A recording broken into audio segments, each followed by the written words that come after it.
Hello everyone, I am Dr. Abdul Rashid, cataract, LASIK and squint surgeon. ఈ వీడియోలో మనము ఒక ఇంపార్టెంట్ టాపిక్ గురించి డిస్కస్ చేద్దాం. రీసెంట్లీ ఇది ఎక్కువ మందికి ఈ ప్రాబ్లం రాదు, కానీ ఏంటంటే కొంతమందికి ఈ సమస్య రావచ్చు. క్యాటరాక్ట్ సర్జరీ అయిపోయింది, ఇప్పుడు వేసిన లెన్స్ వల్ల వాళ్లకు ప్రాబ్లం అవుతుంది. ఈ ప్రాబ్లం 2 వేస్లో రావచ్చు. ఒకటి, లెన్స్ పవర్ క్యాల్కులేషన్స్ సరిగా లేకపోతే మనము క్యాటరాక్ట్ సర్జరీ తర్వాత ఎక్కువ గ్లాసెస్ పవర్ వాడాల్సిన అవసరం పడుతుంది. దీన్ని ఐఓఎల్ సర్ప్రైజ్ అంటాం. సెకండ్ థింగ్ ఏంటంటే, ఇప్పుడు మల్టీఫోకల్ లెన్స్ వేయించుకున్నారు, కానీ వాళ్లకు మల్టీఫోకల్ లెన్స్ వల్ల ప్రాబ్లం అవుతుంది, మోనోఫోకల్ లెన్స్ వేయించుకుందాం అనుకుంటారు తర్వాత. లేకపోతే రివర్స్, మోనోఫోకల్ లెన్స్ వేయించుకున్నారు, నియర్ విజన్కి కూడా నాకు గ్లాసెస్ లేకుండా విజన్ కావాలి అనుకొని మల్టీఫోకల్కి ఎక్స్చేంజ్ చేద్దాం అనుకుంటారు. సో ఈ ఐఓఎల్ ఎక్స్చేంజ్, ఒక్కసారి క్యాటరాక్ట్ సర్జరీ అయిపోయింది, లెన్స్ ఉంది కంట్లో, ఇప్పుడు ఆ లెన్స్ తీసి వేరే లెన్స్ వేయాలి. ఈ ప్రొసీజర్ని ఐఓఎల్ ఎక్స్చేంజ్ అంటాము. సో ఐఓఎల్ ఎక్స్చేంజ్ చేయించడం ఎంతవరకు కరెక్ట్, ఎప్పుడు చేయించాలి, and how safe is this procedure, ఇది ఈ వీడియోలో మనం డిస్కస్ చేద్దాం.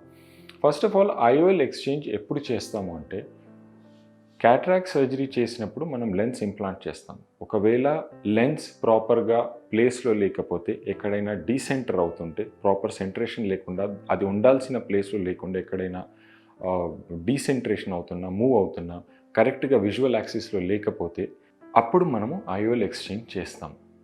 సెకండ్ థింగ్, అప్పుడప్పుడు ఐఓఎల్ సర్ప్రైజ్ అవుతుంది. మనము ఒక పవర్ అనుకొని లెన్స్ పెడతాము, ఆ లెన్స్ పవర్ క్యాల్కులేషన్ సరిగా అవ్వక పోస్ట్ ఆపరేటివ్లీ చాలా ఎక్కువ గ్లాసెస్ పవర్ వస్తుంది. సో రాంగ్ పవర్ క్యాల్కులేషన్ ఉన్నప్పుడు, అలాంటప్పుడు మనం ఎక్స్చేంజ్ ప్లాన్ చేస్తాం. అండ్ థర్డ్ కండిషన్ ఏంటంటే, కొంతమంది మోనోఫోకల్ వేయించుకున్న వాళ్ళు మల్టీఫోకల్ వేయించుకుందాం అనుకుంటారు, తర్వాత మల్టీఫోకల్ ఉన్న వాళ్ళు లేదు మోనోఫోకల్ చేయించుకుందాం అనుకుంటారు. ఈ కండిషన్స్లో ఐఓఎల్ ఎక్స్చేంజ్ చేయాల్సిన అవసరం పడుతుంది.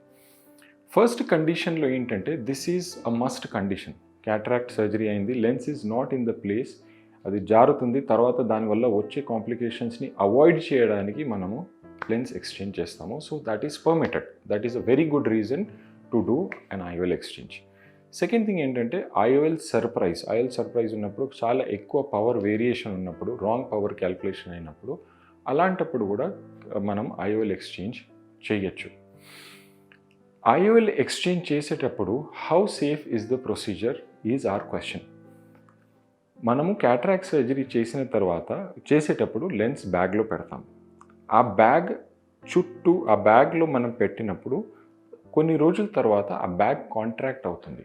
సో లెన్స్ చుట్టూ ఒక బ్యాగ్ ఫైబ్రోస్ అయిపోయి టైట్గా ఆ లెన్స్ ఆ బ్యాగ్లో కూర్చుంటుంది. తర్వాత ఆపరేషన్ అయిన తర్వాత ఈ లెన్స్ని ఆ బ్యాగ్ నుంచి మూవ్ చేసి తీయడం అనేది ఒక స్కిల్ఫుల్ ప్రొసీజర్.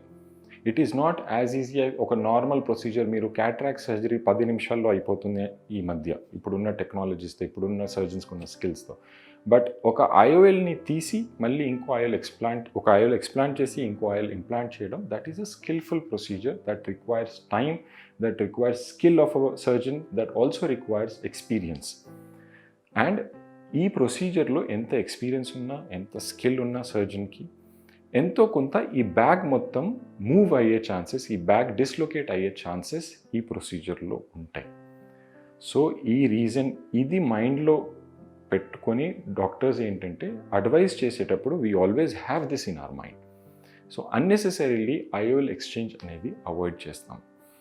ఈ టాపిక్ మీద వీడియో ఎందుకు చేస్తున్నాం అంటే, recently I had a patient. ఆయనకు మల్టీఫోకల్ ఐఓఎల్ ఉంది కంట్లో. His distance vision is absolutely perfect. His near vision is absolutely perfect.